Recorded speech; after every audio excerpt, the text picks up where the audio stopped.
बारामतीमध्ये पवार कुटुंब एकत्र, विद्याप्रतिष्ठानच्या बैठकीत शरद पवार, सुनेत्रा पवार एकत्र। काल अजित पवार, शरद पवार एकत्र असल्यामुळे पवार कुटुंबियांच्या मनोमिलनाची जोरदार चर्चा। उद्धव ठाकरे कुटुंबियांसह परदेशात रवाना, राज ठाकरेही परदेशात युती संदर्भात चर्चेची शक्यता।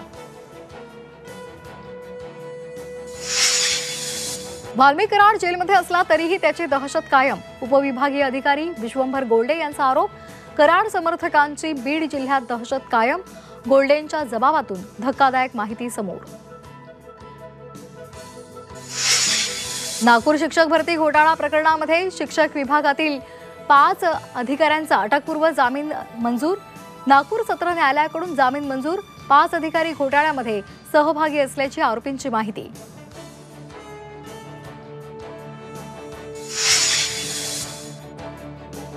पुरंदर विमानतळाच्या भूसंपादन कामाला वेग येणार, भूसंपादन अधिकाऱ्यांच्या नावाच्या प्रस्तावाला सरकारची मंजुरी।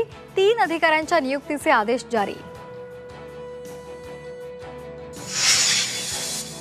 धारावी पुनर्विकास प्रकल्पावरून वातावरण तापवणार, 1 मे रोजी धारावीत सभा, धारावी बचाव आंदोलनाची घोषणा।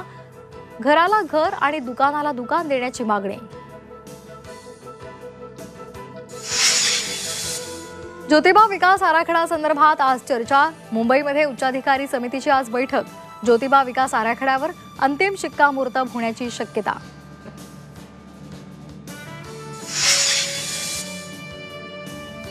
फ्रान्सिस पोप यांच्या निधनानंतर नवीन पोपची निवडीची प्रक्रिया सुरू।